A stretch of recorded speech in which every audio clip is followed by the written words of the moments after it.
city of stunning beauty and light.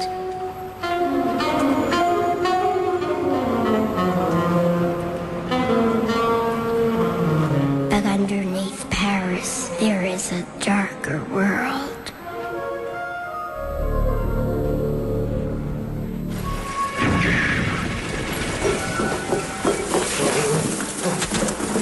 Below the city lies a labyrinth of ancient tunnels and mass graves known as the catacombs.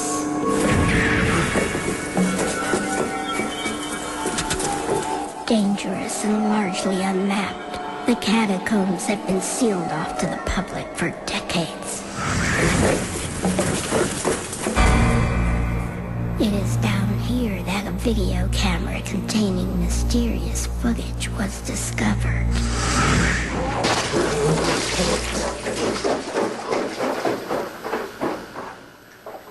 This video camera was found deep in the catacombs. It was picked up by a catacomb explorer, some of the people who wandered down there. It was given to me. I looked at the tape. It's very bizarre.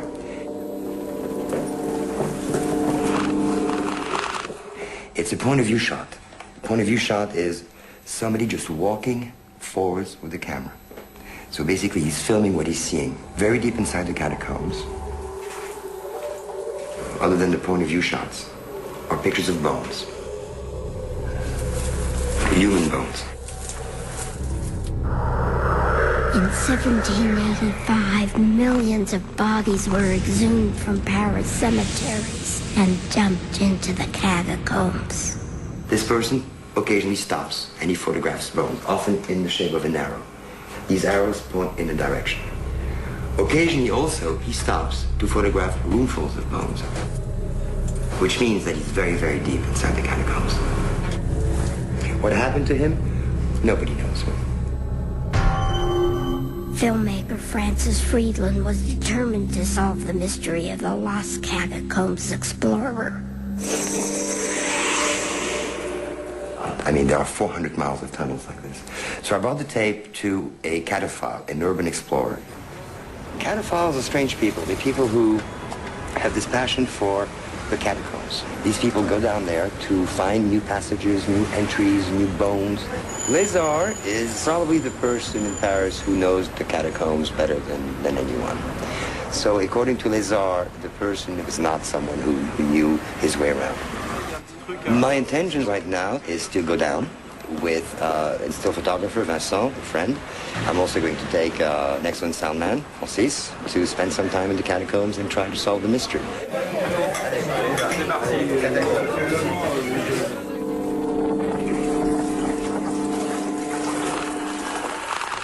There are ways to match things up, to try to identify where this person was in the catacombs. At times you'll see there's signs, painted signs on the wall, which is not uncommon. People have been painting in the catacombs for centuries. So it is possible with these paintings that we may be able to retrace an itinerary to some extent.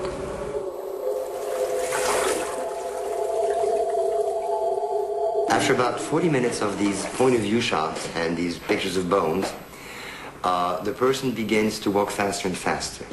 Then he begins to run. We hear his breathing get louder and louder, as though something was scaring him. He's frightened, he's frightened. Occasionally he stops, perhaps to try to decide which way to run among all the many different corridors. He's running faster and faster and faster, deeper and deeper into the catacombs. And all of a sudden, he drops the camera. The camera just drops on the ground and keeps rolling. And you see his feet just run away.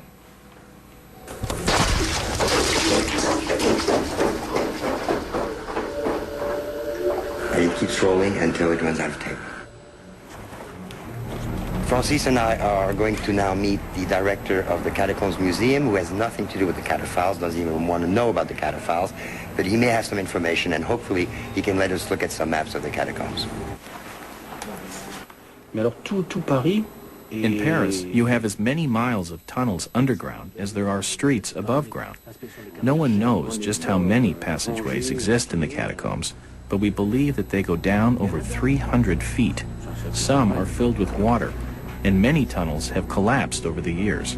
It's an enormous maze. We think there are as many as 7 levels to it, spreading under the entire city. How do you get into the catacombs?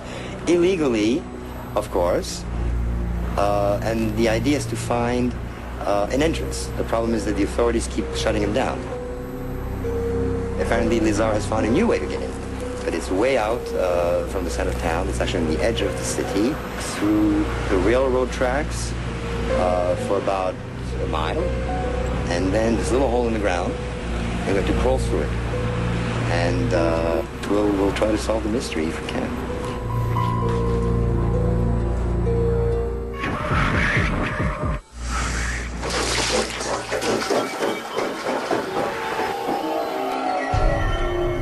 This anonymous videotape was discovered deep in the catacombs beneath the streets of Paris.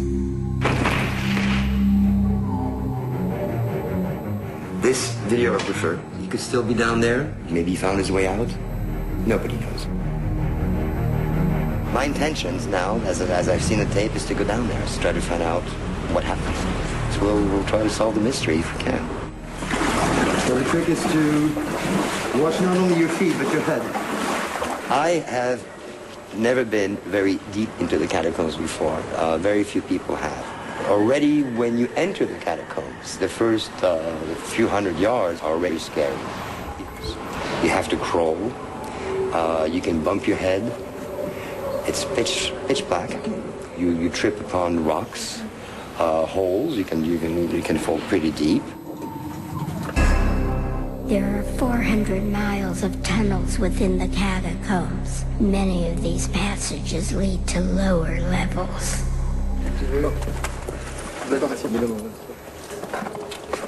Really, the tunnels are so incredibly vast, our chances of finding the lost man are probably very slim. But we do know by looking at his video that he got as far as these lower levels, where we are now.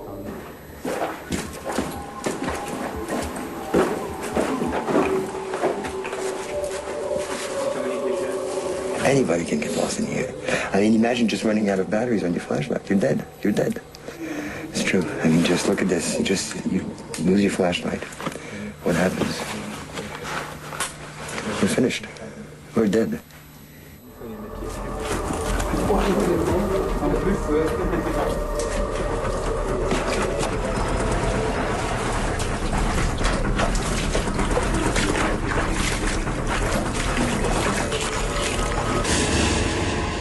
The explorers traveled 6 miles into the catacombs with no sign of the lost man.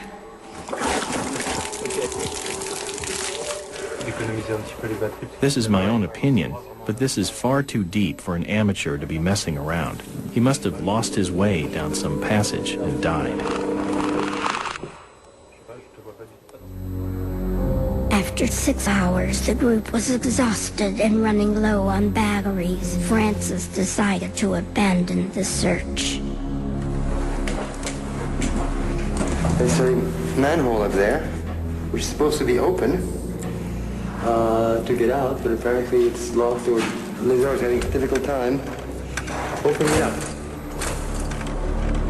We're going to have to backtrack and walk back the 5 or 6 miles that we had coming here. That would be hours and hours and hours. And let's hope our batteries don't die in us in the meantime. So close, yet so far. We're 10 feet from freedom and we can't get out.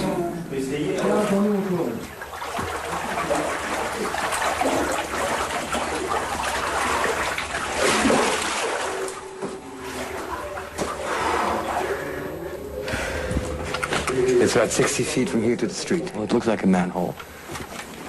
There's no way to get out of there. You need to be a mountain climber to get out of it.